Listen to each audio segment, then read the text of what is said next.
I am director of the University of Cambridge Programme for Sustainability Leadership, which is an interesting and unusual organisation within the university that focuses on helping leaders in business and government all around the world understand the challenges of sustainability and work out how to respond to them.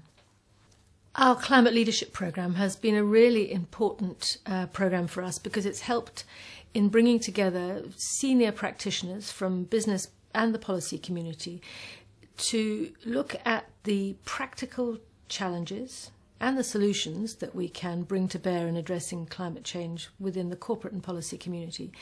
But also, because of the kind of people that come on this programme, to talk very compellingly amongst themselves about what leadership really looks like in this space. I suppose the highlight of the program is the journey. It's a unique experience for people that come on the program. It's 3.5 days. They love it. It's very challenging. There's a lot of stuff in there in terms of content.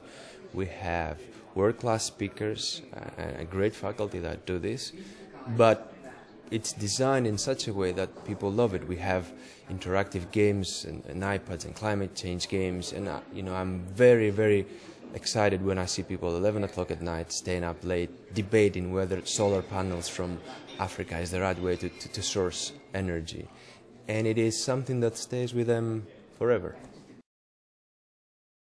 It's undoubtedly the case that there are business benefits from being more sustainable, but it wouldn't be true to say that that is just a win-win at every turn. I think many companies have found that there are real barriers that get in the way of them doing perhaps what they might want to do, doing the right thing.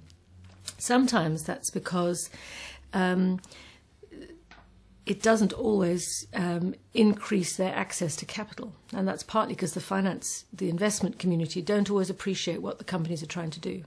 So they don't get the benefits from making an investment which will deliver long-term returns when they're constantly under pressure to deliver short-term, next quarter results. So that tension between long-term value creation and short-term profit is something that many companies are wrestling with. Well, in our executive programs, we've found that it is extraordinarily effective to pull together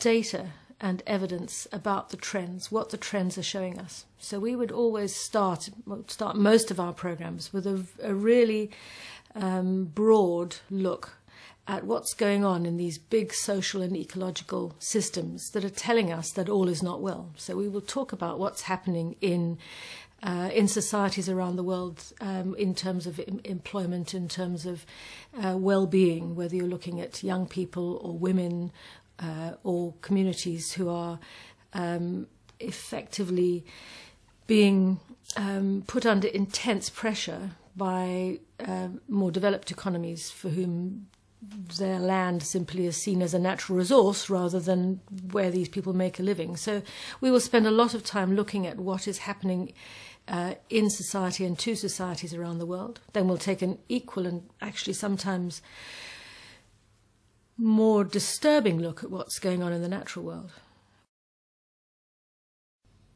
We spend a lot of time, and we've involved many leaders from most of the largest companies in the world. So that is where we really spend our time focusing. So we have worked with the GEs of this world, with the Unilevers, with the Walmarts, but not just with them and their leaders, working with them in what we call our collaboratory process, helping them to engage with the other players in their supply chain and other stakeholders to think about really what are the changes that are realistic. We're not really in the business of trying to drive home the fact that we have a problem. In fact, most of the companies that we work with know we have a problem. What we're trying to do now is work with them to work out how can we tackle these problems in a way that will allow companies to continue to be profitable, but nevertheless change some of the processes and the activities which are inherently unsustainable.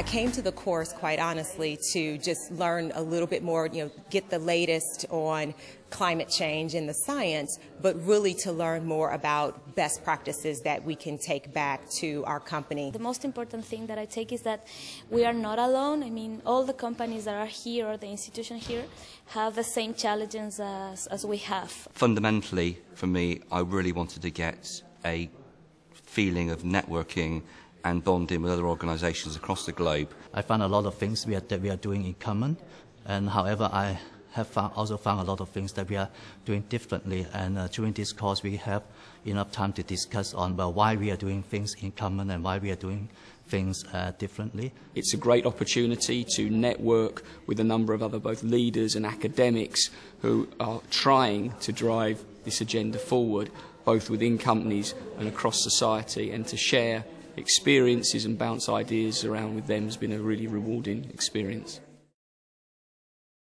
People often ask us, where are the great examples of sustainable companies? And I prefer to interpret that as sustainability in practice rather than sustainable companies, because it's very tough to point to a company and say that's sustainable. But I suppose there are some classic examples. Unilever, for example, stands out amongst many companies, not least because their leader, Paul Polman, has stood up and said, we are going to double the profits of this company whilst halving any negative impact, halving our impact on the resources of this planet. That's a very bold statement, and it's a tough challenge to his own company to deliver. But it's setting that vision, that ambition. That's one very good example. Jeff Immelt at GE is another classic example. They've made a phenomenal business, effectively turned that company around by offering green products which are helping to decarbonize our economies, if you like.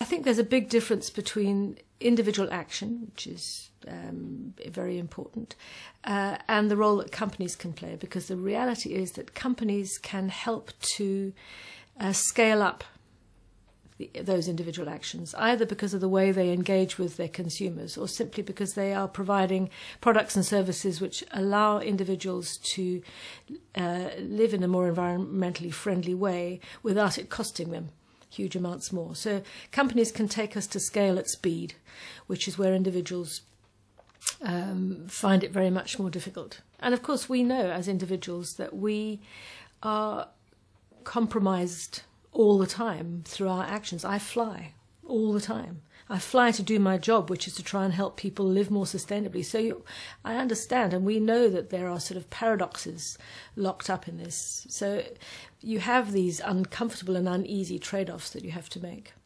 The one thing that I have to try and do more is cut down on air travel. That's my pledge for the rest of this year at least. Many companies will say we can't do anything until our customers ask us, but the reality is we've seen too many examples now of companies who have actually used their power and their influence and their powers of persuasion to encourage customers to ask for different things, or simply through what we call choice editing, not to offer things to customers that are inherently damaging. So it is true that the consumer has a very important role to play. But it isn't true that we can afford to wait until the consumer drives the change that we need to see. I think one of the things that we're facing at the moment is that we haven't really come to grips with the fact of the biophysical limits of the natural world. We tend to talk about, and it's very popular to talk about the triple bottom line and to talk about the three pillars of sustainability, society, the economy, and the environment, as though they're somehow equivalents. They absolutely are not. The economy is a subset of human society, and human society is a subset of the biosphere, which has limits. But we tend to act as though there is an unlimited supply of natural resource to just continuously feed economic growth. And the reality is, as we see these natural resources under threat, in decline, we have got to get to a point where we recognize that technology isn't simply isn't the solution. We're not. I mean, it's part of the solution. We will definitely innovate, but we aren't going to fix it by just wanting to consume more and more and more, and at the same time to lift the 7 or 8 billion other people around the world to a similar level of lifestyle.